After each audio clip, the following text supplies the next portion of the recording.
প্রিয় শিক্ষার্থীবৃন্দ, জাতীয় বিশ্ববিদ্যালয়ের অনলাইন প্রোগ্রামে তোমাদেরকে শুভেচ্ছা জানাচ্ছি।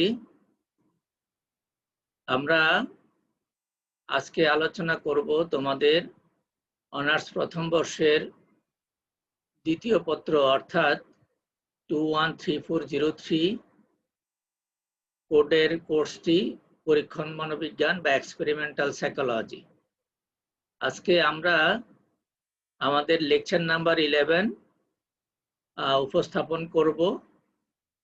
আমাদের আলোচনা হচ্ছে তোমাদের সিলেবাসের ষষ্ঠ চ্যাপ্টার থেকে ডিজাইনিং অ্যান্ড কন্ডাক্টিং এক্সপেরিমেন্ট, পরীক্ষণের নকশায়ন এবং পরিচালনা। আমরা লেকচার নাম্বার 10 এই অধ্যায় থেকে আলোচনা শুরু করেছিলাম এবং আজকের আলোচনার মাধ্যমে এই 11 নাম্বার চ্যাপ্টারটি 6 নাম্বার চ্যাপ্টারটি আমাদের শেষ হবে। তো আজকে আলোচনা একটু দীর্ঘ বিষয়, বাট আমরা আমাদের নির্দিষ্ট সময়ের মধ্যে শেষ করার চেষ্টা করব। তোমরা মনোযোগ সহকারে আমাদের এই আলোচনায় অংশগ্রহণ করো, এই বলে আমরা আজকের আলোচনা আমি শুরু করছি।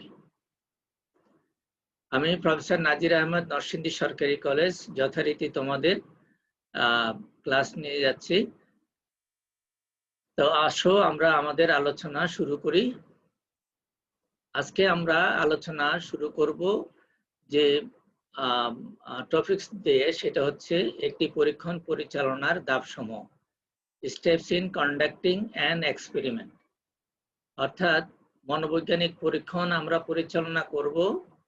গত ক্লাসে আমরা পরীক্ষণ কি, পরীক্ষণের প্রকারভেদ নিয়ে আমরা বলেছিলাম, এবং আজকে আমরা আলোচনা করছি একটি পরীক্ষণ পরিচালনার ধাপ, অর্থাৎ একটি পরীক্ষণ পরিচালনার জন্য আমরা কোন কোন স্টেপ ফলো করব সেই সম্পর্কে আমরা আলোচনা করব। তারপরে আমরা একটি পরীক্ষণ পরিচালনা করার জন্য মূল যে অংশ, কার্যক্রমগুলো আছে সেগুলো আমরা আলোচনা করব। সর্বশেষ আমরা আলোচনা করব একটি পরীক্ষণ পরিচালনা করে মনোবৈজ্ঞানিক পরীক্ষণ এর নিয়ম অনুযায়ী একটি প্রতিবেদন লিখতে হয়। সেই প্রতিবেদন লেখার ধাপ বা কৌশল নিয়ে আমরা আলোচনা করব। তাহলে আজকে আমাদের আলোচনার বিষয় হচ্ছে তিনটি: একটি পরীক্ষণ পরিচালনার ধাপসমূহ, একটি পরীক্ষণ পরিচালনার কৌশল, থার্ড হচ্ছে আমাদের একটি পরীক্ষণ প্রতিবেদন লিখনের ধাপসমূহ।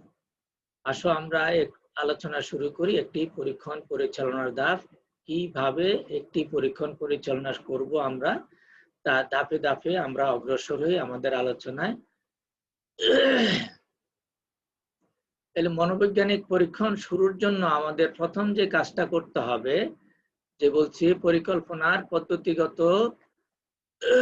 ধাপসমূহ নিম্নরূপ, সেটা আমরা বলছি। তাহলে ধাপসমূহ নিম্নরূপ কি কি? তাহলে প্রথমেই আমাদের কাজ করতে হবে একটি পরীক্ষণ পরিচালনার জন্য লেবেল দ্য এক্সপেরিমেন্ট, পরীক্ষণের নাম ঠিক করতে হবে। পরীক্ষণের নাম ঠিক করা মানে যে বিষয়ের উপরে আমরা পরীক্ষণটি পরিচালনা করব তার একটি শিরোনাম দিতে হবে আমাদের, এটাকে আমরা বলছি লেবেল দ্য এক্সপেরিমেন্ট। দ্বিতীয় হচ্ছে সমস্যা শনাক্তকরণ, প্রবলেম আইডেন্টিফিকেশন।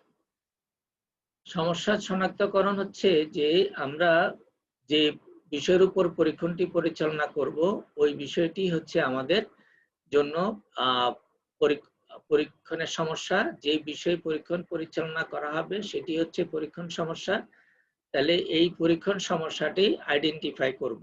আইডেন্টিফিকেশন বা পরীক্ষণ চলক সমস্যা শনাক্তকরণের কাজটি আমরা প্রথমে করব। করতে গিয়ে আমাদের দুইটা কাজ করতে হবে। একটা হলো প্রাসঙ্গিক প্রবন্ধ পর্যালোচনা বা রিলেভেন্ট লিটারেচার সার্ভে। তার মানে যে বিষয়ে আমরা পরীক্ষণ পরিচালনা করব ওই বিষয়ে সংশ্লিষ্ট বিভিন্ন বই পুস্তকে বা বিভিন্ন জার্নালে বা বিভিন্ন পত্র পত্রিকায় বা বিভিন্ন প্রিন্টিং ম্যাটেরিয়াল যেগুলো আছে সেগুলো সম্পর্কে আমরা পর্যালোচনা করব। করে তারপরে আমরা হলো বেসিক প্রয়োজনীয় ধারণা গঠন করব বা বেসিক কনসেপ্ট ফরমেশন বলছি। তাহলে প্রয়োজনীয় ধারণা গঠন করব। তাহলে যে বিষয়ের উপরে পরীক্ষণ পরিচালনা করব সেই বিষয়ের পরীক্ষণ পরিচালনার শুরুতেই আমাদের পরীক্ষণের একটা লেভেল দিতে হবে বা তার নামকরণ করতে হবে। তারপরে আমরা পরীক্ষণের নামকরণ করার পরে আমাদের কাজ হচ্ছে এই পরীক্ষণের সাথে রিলেটেড বিষয়গুলো যেখানে যেখানে আছে সেই সম্পর্কে পড়াশোনা করা, জ্ঞান অর্জন করা, অধ্যয়ন করা, করে আমাদের ওই বিষয়ে ধারণা গঠন করা, যা প্রয়োজনীয় ধারণা আমাদের নিতে হবে ওই সমস্যাটা সম্পর্কে। দেন আমাদের সমস্যাটা বর্ণনা করতে হবে। সমস্যার বর্ণনা আমরা বলছি বলছি স্টেটমেন্ট দ্য প্রবলেম। ওই যে বিষয়ে আমরা পরীক্ষণ পরিচালনা করব সেটাকে একটা সমস্যার আকারে আমাদেরকে উপস্থাপন করতে হবে। এটা হলো 3 নাম্বার পদক্ষেপ। 4 নাম্বার পদক্ষেপ হিসেবে আমাদের করতে হবে চলক শনাক্তকরণ। যে যখন সমস্যা নির্ধারণ হয়ে যাবে, সমস্যা নির্ধারণ হলে পরে আমরা দেখব ওই সমস্যার মধ্যে কি কি চলক আছে। এই চলকগুলো আমরা আইডেন্টিফাই করব। আমরা আগেও বলেছি যে প্রত্যেকটা সমস্যার মধ্যেই থাকবে মেইনলি 2টা চলক, একটা হচ্ছে অনির্ভরশীল চলক আর একটা হচ্ছে নির্ভরশীল চলক। তাইলে সমস্যার মধ্যে অনির্ভরশীল চলক কি এবং নির্ভরশীল চলকগুলো কি এটা আইডেন্টিফাই করব, এবং তার মধ্যে কোনো মধ্যস্থ চলক আছে কিনা বা জৈবিক চলক আছে কিনা সেই বিষয়টা দেখব। আরেকটা কাজ হবে যে এই নির্ভরশীল চলকের উপর অনির্ভরশীল চলক এর প্রভাব যাচাই করতে গেলে বা প্রভাব দেখতে গেলে কোনো ধরনের পরীক্ষণ বিশ্লিষ্ট চলক বা বাহ্যিক চলক বা পরিবেশগত চলক এই নির্ভরশীল চলকের উপর প্রভাব বিস্তার করার কোনো অবকাশ আছে কিনা এই বিষয়গুলো নিয়ে আমরা বিস্তারিত মানে আলোচনা করব। এটাকে আমরা বলছি চলক শনাক্তকরণ। অর্থাৎ এই সমস্যার মধ্যে যে ভেরিয়েবল গুলো আছে এই ভেরিয়েবল গুলোকে আমাদের আইডেন্টিফাই করতে হবে। তাহলে ভেরিয়েবল গুলো আইডেন্টিফাই হওয়ার পরে আমাদের অনুকল্প গঠন করতে হবে, ফরমেশন অফ হাইপোথিসিস। এই বিষয়ে আমরা আগেও কথা বলেছি, যে আজকেও বলছি যে অনুকল্প হচ্ছে দুটি চলকের আপাত সম্পর্ক কি হবে সেই বিষয়ে একটি অনুমান বা আনুমানিক সিদ্ধান্ত। তাইলে আমরা নির্ভরশীল চলকের উপর অনির্ভরশীল চলক প্রয়োগ করলে নির্ভরশীল চলকের কি পরিবর্তন হবে সেই সম্পর্কে যে আমরা আগাম অনুমান করব, আগাম পূর্বোক্তি করব, সেটাকে বলা হয় অনুকল্প। তাহলে পরীক্ষণের এই 5ম ধাপে আমাদের কাজ হচ্ছে একটি অনুকল্প গঠন করতে হবে। তাহলে অনুকল্প গঠনের পরে আমাদের কাজ হচ্ছে পরীক্ষণ পরিচালনা করা। এখন আমাদের মোটামুটি সমস্যা চিহ্নিত হয়ে গেছে, সমস্যার মধ্যকার চলকগুলো চিহ্নিত হয়েছে এবং তার প্রেক্ষিতে আমরা চলকগুলো সম্পর্ক কি হবে সেই সম্পর্কে আমরা একটা অনুকল্প গঠন করব, সেটাও হয়ে গেছে। তার পরবর্তী ধাপ হবে আমাদের পরীক্ষণ পরিচালনা করা, কন্ডাক্টিং অ্যান এক্সপেরিমেন্ট। এই পরীক্ষণ পরিচালনা করতে গেলেও আমাদের কয়েকটি ধাপ অনুসরণ করতে হবে। প্রথমেই কাজ করতে হবে পরীক্ষণ পরিচালনার প্রথম ধাপটি হবে নকশা প্রণয়ন করা। মানে পরীক্ষণটি কিভাবে পরিচালনা করব তার একটা আউটলাইন তৈরি করতে হবে, ছক তৈরি করতে হবে। অর্থাৎ কিভাবে পরীক্ষণের অনির্ভরশীল চলকগুলো কিভাবে উপস্থাপন করা হবে, কখন নির্ভরশীল চলকের পরিমাপগুলো নেওয়া হবে, কিভাবে নেওয়া হবে, এই সম্পর্কে যখন একটি বিস্তারিত প্ল্যান পরিকল্পনা করা হয় তখন সেটাকে বলা হয় নকশা প্রণয়ন করা। তাহলে আমাদের নকশা প্রণয়নের পরের কাজটা হচ্ছে আমাদের পারীক্ষ নির্বাচন করা। যাদের উপর আমরা পরীক্ষণটি অনির্ভরশীল চলক প্রয়োগ করব তাদেরকে আমরা বলছি পারীক্ষ। তাহলে পারীক্ষ নির্বাচন করতে হবে আমাদের। তাহলে নকশা প্রণয়নের পরবর্তী কাজটা হচ্ছে আমাদের পারীক্ষ নির্বাচন করা বা সাবজেক্ট সিলেকশন করা। এই বিষয়গুলো আমরা পরবর্তী আলোচনায় আবার একটু ডিটেলস করব, এই জন্য আমি এখন শুধু পয়েন্টগুলো বলে যাচ্ছি। তারপরে কাজ হচ্ছে এই পরিচালনার তৃতীয় কাজটা হচ্ছে যন্ত্রপাতি উপকরণ সংগ্রহ করা। তাহলে আমরা পরীক্ষণ পরিচালনার প্রথমে কাজ করব যে নকশা প্রণয়ন করব, নকশা প্রণয়ন করে নকশার ডিমান্ড অনুযায়ী আমরা পরীক্ষ নির্বাচন করব। পরীক্ষ নির্বাচন করার পরে আমরা পরীক্ষণটি পরিচালনার জন্য যে প্রয়োজনীয় যন্ত্রপাতি বা উপকরণের প্রয়োজন হবে সেগুলো আমরা নির্বাচন করব। তারপরে আমাদের কাজ হচ্ছে কার্যপ্রণালী, কিভাবে কাজটা করব তার সম্পর্কে আমাদের সেই বিষয়ে কাজ করতে হবে। সেই বিষয়ে কাজ করতে গেলে আমাদের প্রথমে কাজ করতে হবে যে মূল পরীক্ষণটি পরিচালনার প্রথমে কাজ করতে হবে নকশা প্রণয়ন করার পরে, পরীক্ষণ নির্বাচন করার পরে, যন্ত্রপাতি নির্বাচন করার পরে আমাদের কাজ হচ্ছে মূল পরীক্ষণটি পরিচালনা করা। এই পর্যায়ে আমাদের প্রথম কাজ হচ্ছে পরীক্ষককে নির্দেশনা দেয়া, ইনস্ট্রাকশন টু দা সাবজেক্ট। যে পরীক্ষক যার উপরে আমরা পরীক্ষণটি পরিচালনা করব তাকে কি করতে হবে এই বিষয়ে তাকে প্রয়োজনীয় নির্দেশনা দিতে হবে। তারপরে বলছি চলক নিয়ন্ত্রণ মানে কন্ট্রোল অফ ভেরিয়েবলস। তার মানে হচ্ছে আমরা চলক নিয়ন্ত্রণের কৌশল পড়ে আসছিলাম, সেখানে অনির্ভরশীল চলকের নিয়ন্ত্রণ, বাহ্যিক বা পরীক্ষণ বিশ্লিষ্ট চলকের নিয়ন্ত্রণ আমরা পড়েছিলাম। তাহলে পরীক্ষার নির্দেশনা দেওয়ার পরে পরীক্ষার উপরে যে আমরা অনির্ভরশীল চলকগুলো প্রয়োগ করব, কিভাবে দিব, কোন মাত্রায় দিব, কোন পরিস্থিতিতে দিব, এই বিষয়গুলো আমাদের ঠিক করতে হবে। অর্থাৎ দেন পরীক্ষার নির্দেশনা দেওয়ার পরে তার উপরে আমাদের অনির্ভরশীল চলক প্রয়োগ করতে হবে। অনির্ভরশীল চলক উপস্থাপনের করার পরে পরীক্ষক যে প্রতিক্রিয়াগুলো করবে সেগুলোকে আমরা উপাত্ত আকারে সংগ্রহ করব বা ডেটা কালেকশন করা, যেটাকে আমরা বলছি। তো ডেটা কালেকশন করা হয়ে গেলে আমাদের কার্যের কাজ ডেটা কালেকশন হয়ে গেল আমাদের, করার পরে আমাদের কাজ তার পরবর্তী ধাপ অর্থাৎ 7 নম্বর ধাপ হবে সংগৃহীত উপাত্ত বিশ্লেষণ করা, অ্যানালাইসিস অফ কালেক্টেড ডাটা। যে উপাত্তগুলো সংগৃহীত হয়েছে বা নির্ভরশীল চলকের যে পরিমাপগুলো পাওয়া গেছে, নির্ভরশীল চলকের সেই পরিমাপগুলোকে আমাদের বিশ্লেষণ করতে হবে। তার পরবর্তী ধাপ হচ্ছে নির্ভরশীল চলকের পরিমাপগুলো আমরা বিশ্লেষণ করে যে ফলাফল পাবো সেই ফলাফলের ভিত্তিতে তার পরবর্তী কাজ হচ্ছে আমরা যে আমাদের প্রথমে যে আমরা প্রথম সমস্যা নির্বাচন চলক শনাক্তকরণের পরে যে আমরা অনুকল্প গঠন করেছিলাম, এখন আমাদের যে 7 নম্বর স্টেপে আমরা যে ফলাফল বিশ্লেষণ করেছি, করে যে ফলাফল পেয়েছি তার ভিত্তিতে আমাদের যে অনুকল্প যেটা নিয়েছিলাম সেই অনুকল্পর বিষয়ে সিদ্ধান্ত গ্রহণ করব। অর্থাৎ আমাদের প্রাপ্ত ফলাফল অনুকল্পকে কি সমর্থন করেছে না আমাদের ফলাফল অনুকল্পের কে সমর্থন করেনি, এই বিষয়ে আমাদের সিদ্ধান্ত গ্রহণ করতে হবে। Hypothesis testing and decision making, সিদ্ধান্ত গ্রহণ করতে হবে। যে অনুকল্পটা গঠন করা হয়েছিল প্রাপ্ত তথ্য বা উপাত্ত সেই অনুকল্পের পক্ষে রায় দিয়েছে কিনা সেই সম্পর্কে আমাদের বলতে হবে এবং সিদ্ধান্ত গ্রহণ করতে হবে। তারপরে নির্ভরযোগ্যতা, টেস্ট অফ রিলায়েবিলিটি, অর্থাৎ এই যে ফলাফল যেটা পাওয়া গেল সেই ফলাফলটা কতটা নির্ভরযোগ্য বা তার রিলায়েবিলিটি বিশুদ্ধতার মাত্রা আমাদের নিরূপণ করতে হবে। যখন এই নির্ভরযোগ্যতা যাচাইয়ের অনেকগুলো কৌশল আছে, এই সম্পর্কে বিস্তারিত পড়াশোনা হবে আমাদের অনার্স দ্বিতীয় বর্ষে। আমাদের একটা পেপার আছে সাইকোলজিক্যাল টেস্টিং, যে মনোবৈজ্ঞানিক অভীক্ষণ, সেখানে আমরা এই নির্ভরযোগ্যতা নিয়ে বিশাল পড়াশোনা আছে আমাদের। নির্ভরযোগ্যতা সহজে আমরা বলে থাকি যে নির্ভুলতা বা বিশুদ্ধতার পরিমাণ, অর্থাৎ যে ফলাফলটা পাওয়া গেল সেই ফলাফলটা কতটা বিশুদ্ধ বা ত্রুটিমুক্ত, সেই ত্রুটিমুক্ত বা বিশুদ্ধতা যাচাই করতে হবে। যদি প্রাপ্ত ফলাফলের বিশুদ্ধতা যাচাই করার জন্য যে কৌশলগুলো আছে সেই কৌশলগুলো ফলো করার পরে যে তারপরে কৌশলগুলো ফলো করার পরে আমরা তার নির্ভরযোগ্যতা যাচাই করব। নির্ভরযোগ্যতা যাচাই করার পরে যদি নির্ভরযোগ্যতা যাচাই যদি উত্তীর্ণ হয় তখন আমরা সেই ফলাফলটাকে সাধারণীকরণ করব, জেনারেলাইজ করব। অর্থাৎ একই পরীক্ষণ পরিস্থিতিতে একই পরীক্ষকদের ক্ষেত্রে এই ফলাফল সঠিক বা সত্য বলে আমরা সাধারণীকরণ করব।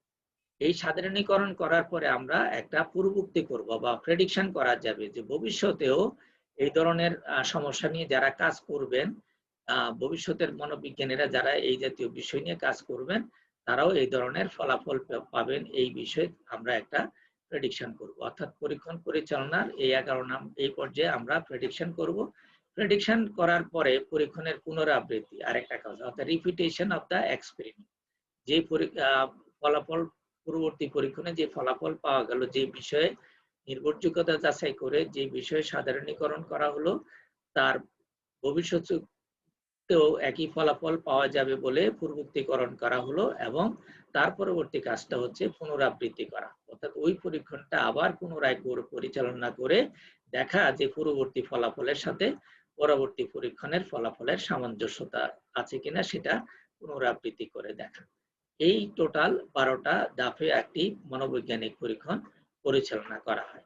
প্রসঙ্গক্রমে বলে রাখি, তোমাদের যে বইগুলো আছে এই বইগুলোতে এই পরীক্ষণ পরিচালনার ধাপ সম্পর্কে যে আলোচনা আছে সে আলোচনার মধ্যে কিছুটা ধাপগুলোর ক্রম নিয়ে ভিন্নতা আছে, অর্থাৎ কেউ কোন ধাপ আগে বলেছেন, কেউ কোন ধাপ পরে বলেছেন।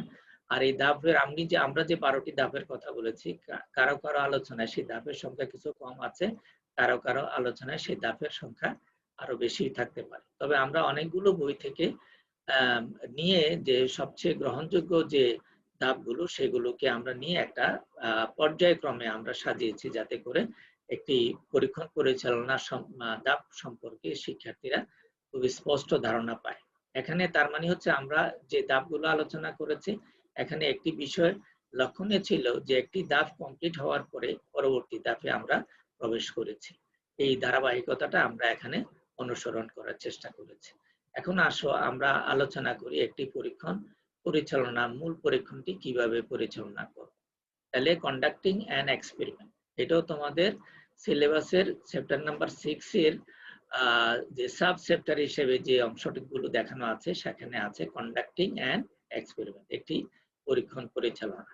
তাহলে মূলত এটা হচ্ছে একটি পরীক্ষণ পরিচালনার ধাপের মধ্যে আমরা যে 6 নাম্বার ধাপে যে বিষয়গুলো আলোচনা করেছিলাম ওই বিষয়গুলোকে আলাদা করে আমরা আবারও বিস্তারিতভাবে এখানে উপস্থাপন করছি। এখন আমরা বলছি পরীক্ষণ পরিচালনা হলো একটি পরীক্ষণের পদ্ধতি এবং প্রক্রিয়া, মেথড এন্ড প্রসিডিউর এর সার্বিক কার্যক্রম।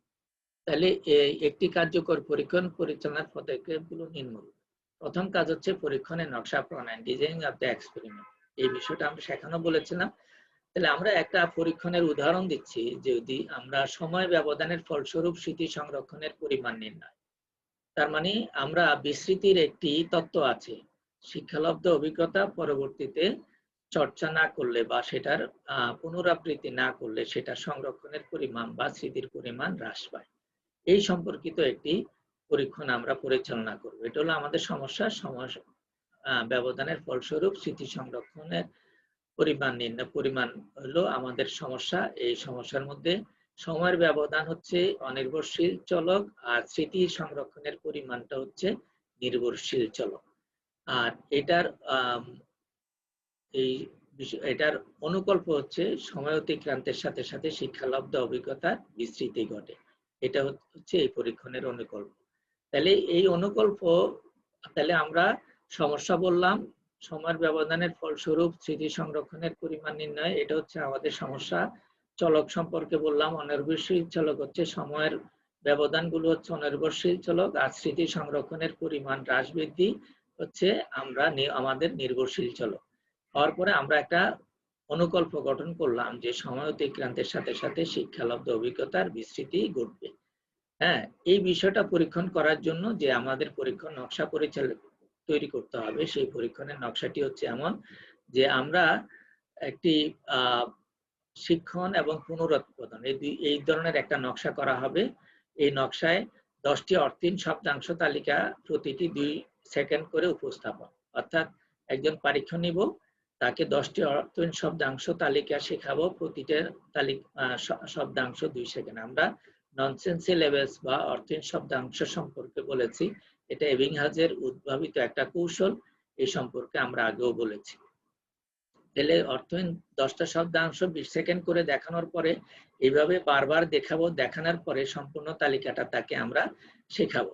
শেখানোর পরে যখন তার শেখা হয়ে যাবে তখন আমরা ওই পরীক্ষককে আগেই বলবো না যে তাকে 30 মিনিট পরে তার আবার রিকল পুনরুৎপাদন নিব, সেটা আর বলবো না। অর্থাৎ সম্পূর্ণ তালিকাটা যখন তার শিক্ষণ হয়ে যাবে তখন তাকে বলবো যে তুমি বসে থাকো, আমাদের কাজ আছে, বলে তাকে বসে রাখবো। ঠিক 30 মিনিট পরে তাকে বলবো যে তুমি যে পূর্ববর্তী যে শব্দ তালিকাটা শিখেছিলে সেখান থেকে যা তোমার স্মৃতিতে আছে সেগুলো লিখো। একটা রিকল শিট দেবো, সেখানে সে লিখবে। তারও পরবর্তী 30 মিনিট পর অর্থাৎ 1 ঘন্টা পরে আবার একটি প্রতিক্রিয়া নিব, আবার তার পরবর্তী 30 মিনিট অর্থাৎ 1.5 ঘন্টা পরে তার আরেকটি প্রতিক্রিয়া নিব। এইভাবে অর্থাৎ 30 মিনিট পর, 1 ঘন্টা পরে এবং 1.5 ঘন্টা পরে সে কি পরিমাণে সঠিক পুনরুৎপাদন করতে পারে সেগুলো আমরা লিপিবদ্ধ করব। তাহলে এই ধরনের একটি পরীক্ষণ পরিচালনার জন্য যে নকশাটা বা পরীক্ষণ পরিকল্পনার ছকের একটা উদাহরণ আমরা এখানে দিলাম। তারপরে আমাদের কাজ হচ্ছে, পরবর্তী কাজটা হচ্ছে নমুনা নির্বাচন। আমাদের নমুনা নির্বাচন বা পরীক্ষণ নির্বাচন। তাহলে পরীক্ষণ পরিচালনার এই পর্যায়ে পরীক্ষার জন্য পরীক্ষণের জন্য নমুনা নির্বাচনের কৌশল সম্বন্ধে বলা হয় এবং নমুনা বা পরীক্ষার বর্ণনা প্রদান করা হয়। তাহলে আমরা যে পরীক্ষা বা নমুনা নিব তার সম্পর্কে বলা হবে। নকশা প্রণয়নের পরে হচ্ছে পরীক্ষার বর্ণনা। নমুনা নির্বাচনের জন্য পদ্ধতি আছে, দৈব চয়ন পদ্ধতি, গুচ্ছ পদ্ধতি, স্তরিত পদ্ধতি, এই ধরনের অনেকগুলো পদ্ধতি আছে। এটা আমরা পরবর্তী ক্লাসগুলোতে বা পরবর্তী ইয়ারগুলোতে এই আলোচনা আছে আমাদের। নমুনায়ন কৌশল, পরীক্ষণ পরিচালনা বা অপেক্ষা পরিচালনা বা গবেষণা পরিচালনার জন্য নমুনা নির্বাচন করার জন্য কতগুলো বৈজ্ঞানিক পদ্ধতি আছে। এই বৈজ্ঞানিক পদ্ধতিগুলোর কোনো একটা বৈজ্ঞানিক পদ্ধতি ফলো করা হবে। এখানে আমরা 3টা পদ্ধতির কথা বললাম, এর বাইরেও অনেকগুলো পদ্ধতি আছে। তাহলে নমুনা নির্বাচন কোন পদ্ধতিতে করব সেটা নির্ধারণ করার পরে পরীক্ষার বর্ণনা দিব। তার নাম, বয়স, শিক্ষাগত যোগ্যতা, আর্থসামাজিক শ্রেণী, পরিবারের সদস্য সংখ্যা এবং পরিবারের সদস্যের মধ্যে তার ক্রমিক অবস্থান কত, এই সম্পর্কিত তথ্যগুলো নিলেই এটাকে আমরা বলছি পরীক্ষা ও নির্বাচন বা পরীক্ষার বর্ণনা। তার পরবর্তী ধাপে আমাদের কাজ করতে হবে যন্ত্রপাতি বা উপকরণ। একটি পরীক্ষণ পরিচালনার ৩য় ধাপটি হচ্ছে যন্ত্রপাতি বা উপকরণ নির্ধারণ করা বা নির্বাচন করা। নমুনা বা পরীক্ষা নির্বাচনের পরে পরীক্ষণের জন্য প্রয়োজনীয় যন্ত্র নির্বাচন সংগ্রহ করা হয়। তাহলে যে পরীক্ষণটি পরিচালনা করা হবে তার জন্য নমুনা নির্বাচন হয়ে গেল, প্রথমে নকশা প্রণয়ন হবে, তারপরে নমুনা নির্বাচন হবে, তারপরে আমাদের যন্ত্রপাতি বা উপকরণ নির্বাচন করতে হবে। যেমন উদাহরণ হিসেবে বলবে, স্মৃতি সংরক্ষণের পরিমাণ নির্ণয়ের যে পরীক্ষণটি আমরা নকশার ওখানে উদাহরণ দিয়েছিলাম, ওই নির্ণয়ের পরীক্ষণের জন্য আমাদের কি কি যন্ত্র লাগবে? আমাদের মেমোরি কার্ড অথবা মেমোরি ড্রাম, দুইটা জিনিস আছে। হাতে তৈরি করা একটা মেমোরি কার্ড ইউজ করা যায়, এটা ম্যানুয়ালি ইউজ করা যায়। আর memory drum, electric memory drum আছে, যে ড্রামগুলো এটা অর্থাৎ একটা নির্দিষ্ট সময় একটা ড্রামের গায়ে ননসেন্স লেভেল বা অর্থহীন শব্দাংশগুলো লেখা থাকে। আর এটা ইলেকট্রিক মোটরের সাহায্যে প্রতি 2 সেকেন্ড পর পরই একটা মেমোরি ড্রামের একটা উইন্ডো আছে, উইন্ডো দিয়ে ওই পার্টিকুলার শব্দাংশটি দেখা যায় 2 সেকেন্ড ধরে। অর্থাৎ মেমোরি ড্রামে আবার টাইম ফিক্সড করা যায়, অর্থাৎ তোমার 30 সেকেন্ড, তারপরে আরো কম 2 সেকেন্ড বা 3 সেকেন্ড, 1 সেকেন্ড, এরকম ভিন্ন ভিন্ন সেকেন্ডের তোমার টাইমিং করে দেয়া যায়। তাহলে আমরা যদি 2 সেকেন্ড পর যেহেতু দেখাবো প্রতিটা শব্দাংশ, তাহলে মেমোরি ড্রামে আমরা সেই 2 সেকেন্ডের অপশনটা সেট করে দেব। তখন দেখা যাবে ওই ড্রামের গায়ে লিখিত ননসেন্স সিলেবলগুলো প্রতি 2 সেকেন্ড পর পর এই মেমোরি ড্রামের উইন্ডো দিয়ে এসে সামনে পরীক্ষার সামনে উপস্থিত হবে। অথবা মেমোরি কার্ড যদি আমরা ইউজ করি, তাহলে সেই কার্ডটাও যে পরীক্ষক যে কার্ডটার পরীক্ষার সামনে উপস্থাপন করবেন, তিনি তার সামনে ওই ননসেন্স লেভেলগুলো, আর ভিতরে মেমোরি কার্ডের 2টা পার্ট থাকে, একটা বডি থাকে, তার ভিতরে আরেকটা ভেরিয়েবল কার্ড থাকে। ওই ভেরিয়েবল কার্ডের মধ্যে তোমার ইয়েগুলো, এই ননসেন্স লেভেলগুলো লেখা থাকে, সেগুলোকে টেনে টেনে 2 সেকেন্ড করে করে ওখানেও একটা উইন্ডো আছে, ওই উইন্ডো দিয়ে 2 সেকেন্ড করে পরীক্ষার সামনে দৃষ্টির মধ্যে স্থির করা হয়।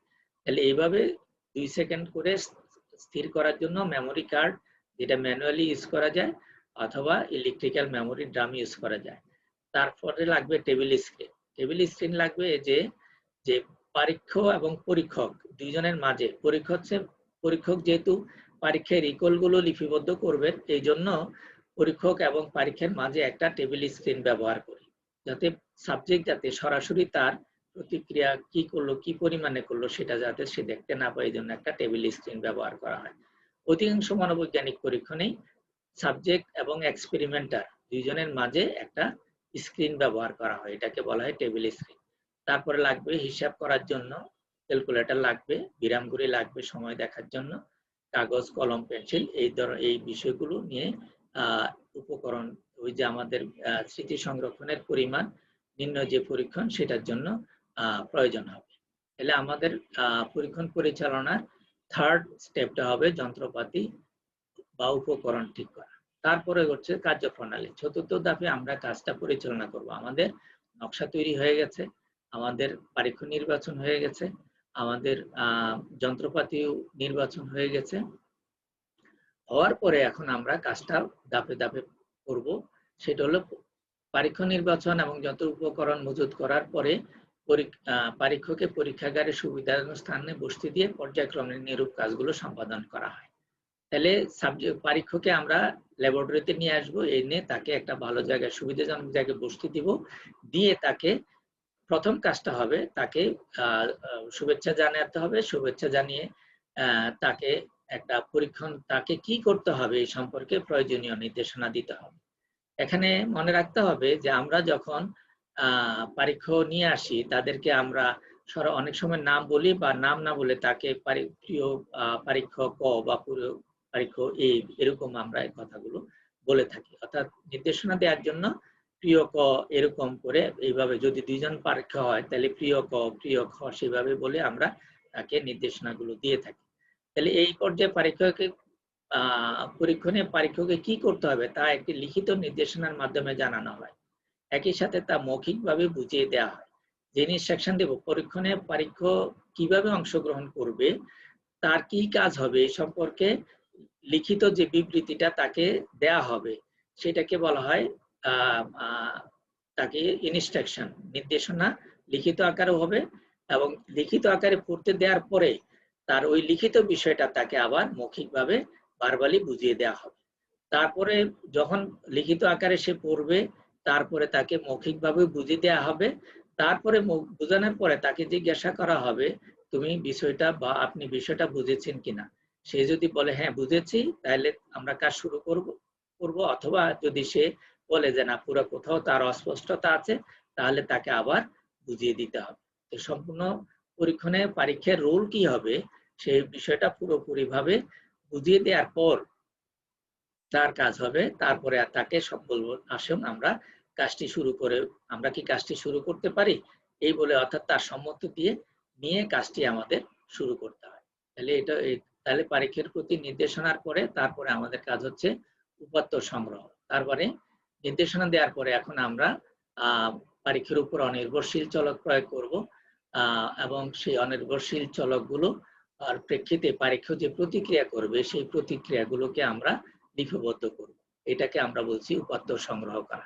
তার মানে পরীক্ষকে নির্দেশনা দেওয়ার পরে তারপরে তাকে আমরা নির্ভরশীল চল প্রয়োগ করব, করার পরে পরীক্ষ যে প্রতিক্রিয়াগুলো করবে অর্থাৎ নির্ভরশীল চলকের যে পরিমাপগুলো পাওয়া যাবে সেগুলোকে আমরা নির্দিষ্ট পূর্ব নির্দেশ নকশা এবং পূর্ব থেকে প্রস্তুত উপাত্ত সংগ্রহের ছকে পরীক্ষার প্রতিক্রিয়া সমূহ উপাত্ত আকারে লিপিবদ্ধ করা, এই কাজটা। তাহলে নির্দেশনা দেওয়ার পরে তার থেকে উপাত্ত লিপিবদ্ধ করতে হবে। তো উপাত্ত লিপিবদ্ধ করার শেষ হলে এই পরীক্ষার মতামত নিতে হবে, অর্থাৎ পরীক্ষণে অংশগ্রহণ করে তার অনুভূতি অভিজ্ঞতা একটি আলাদা কাগজে লিখে প্রকাশ করতে বলা হয়। এটাকে বলা হয় বাচনিক বিবৃতি বা ভার্বাল রিপোর্ট। অতঃপর তাকে ধন্যবাদ জ্ঞাপন করে পরীক্ষাগার থেকে বিদায় জানানো হয়। তার মানে হচ্ছে পরীক্ষণে অংশগ্রহণ করে পরীক্ষার কেমন লেগেছে এই সম্পর্কে তার একটি মতামত নিয়ে তাকে ধন্যবাদ দিয়ে পরীক্ষাগার থেকে বিদায় দেওয়া হবে। বিদায় দেওয়ার পরে যে উপাত্তগুলো পাওয়া গেছে সেই উপাত্তগুলো বিশ্লেষণ করা হবে। পুরো এতটুকু কাজ করা হলে একটি পরীক্ষণের পরিচালনার কাজ মোটামুটি আমাদের শেষ হয়ে যায়। তাহলে আমরা আরেকটু দেখি, একটি পরীক্ষণ পরিচালনার জন্য প্রথমে আমাদের করতে হবে যে একটি নকশা প্রণয়ন করতে হয়। দ্বিতীয় ধাপে আমাদের নমুনা বা পরীক্ষা নির্বাচন করতে হয়, পরীক্ষা সম্পর্কে বলতে হয়। তৃতীয় হচ্ছে যন্ত্রপাতি বা উপকরণ আমাদের ঠিক করতে হয়, জোগাড় করতে হয়। তারপরে আমাদের পরীক্ষণ পরিচালনা করার জন্য পরীক্ষকে ল্যাবে এনে তাকে প্রয়োজনীয় নির্দেশনা দেওয়া হয়, তার থেকে উপাত্ত সংগ্রহ করা হয়, করে পরীক্ষকে পরীক্ষণে অংশগ্রহণ করে তার কেমন অনুভূতি হয়েছে এই সম্পর্কে তার অভিজ্ঞতাগুলো লিপিবদ্ধ করে তাকে ধন্যবাদ দিয়ে আমরা ল্যাবরেটরি থেকে তাকে বিদায় দিব। পরীক্ষকে বিদায় দেওয়ার পরে যে উপাত্তগুলো সংগৃহীত হয়েছে সেগুলোকে বিশ্লেষণ করা হয়। তাহলে আমাদের পরীক্ষণের উপাত্ত বিশ্লেষণের পরে যে আমরা ফলাফল যখন পেয়ে যাব তখনই আমাদের পরীক্ষণ পরিচালনার কাজ শেষ হয়ে যাবে। এখন আমাদের কাজ হচ্ছে এই পরীক্ষণ পরিচালনা করার পরে যে ফলাফল পাওয়া গেল, তারপরে এখন আমাদের কাজ হচ্ছে এই টোটাল পরীক্ষণের উপর একটি প্রতিবেদন লিখতে হয়, রিপোর্ট রাইটিং বলছি। তাহলে আমরা কি করলাম, একটি মনোবৈজ্ঞানিক পরীক্ষণ পরিচালনার ধাপগুলো সম্পর্কে জানলাম। জানার পরে তারপরে আমরা করলাম কি, বাস্তবে একটি পরীক্ষণ পরিচালনা কিভাবে করব, হাতে কলমে কিভাবে পরিচালনা করব তার সম্পর্কে আমরা জানলাম। তারপরে পরীক্ষণ পরিচালনা শেষ করে যে পরীক্ষণের ফলাফল পাওয়া গেল, সেই ফলাফলগুলোর উপর ভিত্তি করে টোটাল পরীক্ষণের উপরে একটি প্রতিবেদন আমাদের লিখতে হয়। এটাকে বলা হয় রিপোর্ট রাইটিং। তাহলে আমাদের অধ্যায় number 6, designing and conducting experiment, একটি পরীক্ষণের নকশায়ন এবং পরিচালনার এই চ্যাপ্টারের সর্বশেষ সাব অধ্যায় হচ্ছে আমাদের রিপোর্ট রাইটিং। তাহলে পরীক্ষণ পরিচালনা হয়ে গেল, এখন আমাদের কাজ হচ্ছে পরীক্ষণের একটি প্রতিবেদন লেখা।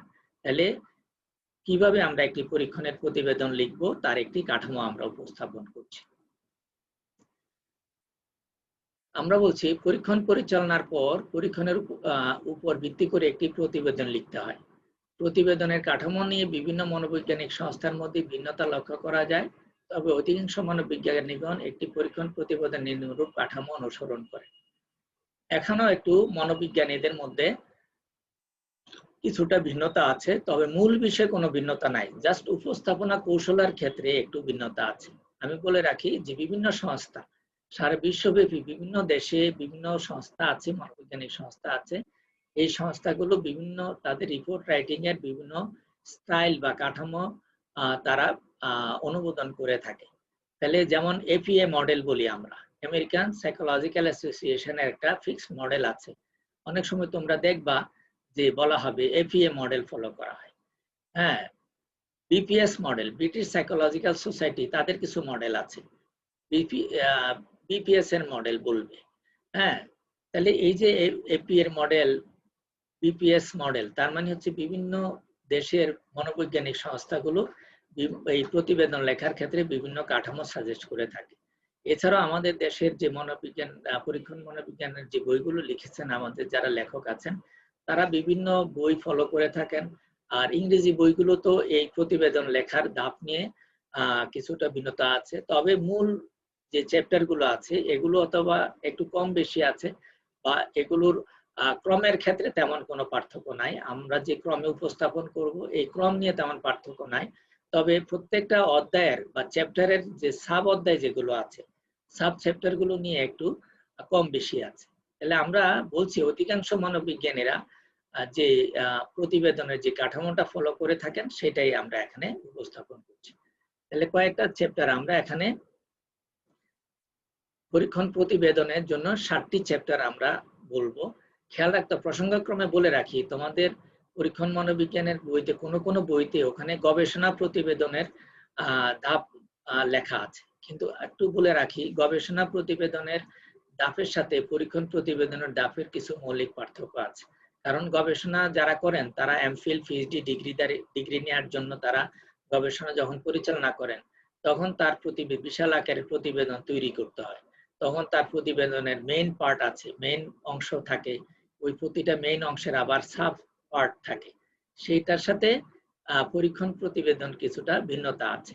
এই জন্য তোমাদের এই কথাটা বললাম, এই জন্য যাতে পরীক্ষণ মনোবিজ্ঞানের বইগুলো পড়ে তোমাদের মধ্যে কোনো প্রকার কনফিউশন যাতে না হয়। অর্থাৎ গবেষণা প্রতিবেদনের ধাপের সাথে পরীক্ষণ প্রতিবেদনের ধাপের কিছুটা ভিন্নতা আছে। আমরা আলোচনা করছি পরীক্ষণ প্রতিবেদনের ধাপ। প্রথম চ্যাপ্টারটা হবে পরীক্ষণ প্রতিবেদনের প্রথম চ্যাপ্টারটা হচ্ছে ভূমিকা। এটা নিয়ম হচ্ছে একটি পরীক্ষণ পরিচালনা করার পরে এই পরীক্ষণের প্রতিবেদন লিখে একটা রাফ রিপোর্ট লিখে তোমাদের আগে জমা দিতে হয়। আমরা যেটা করি পরীক্ষণ প্রতিবেদনের রাফ রিপোর্ট লিখে শিক্ষকের কাছে জমা দিতে হবে।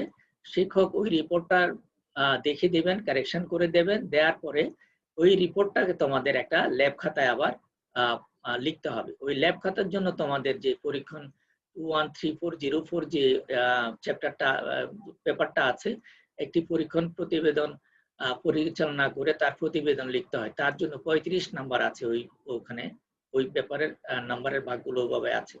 তাহলে একটা প্রতিবেদনের 35 নাম্বারে যে প্রতিবেদন লিখতে হয়, সেই 35 নাম্বারের প্রতিবেদনের একটা কাঠামো আমরা এখানে বলছি। তো প্রথম অধ্যায়ে তোমাদের কাজ, প্রথম অধ্যায়টার নাম হচ্ছে ভূমিকা বা ইন্ট্রোডাকশন। এইটা লিখতে হবে এই যে A4 সাইজের সাদা কাগজের পৃষ্ঠার মাঝে লিখতে হবে এটা। তাহলে আমরা যে কাঠামোর কথা বলছি যে এই ভূমিকা মেইন চ্যাপ্টারটা শিরোনাম দিতে হবে মাঝে, আর তার আন্ডারে কতগুলো সাব চ্যাপ্টার আছে।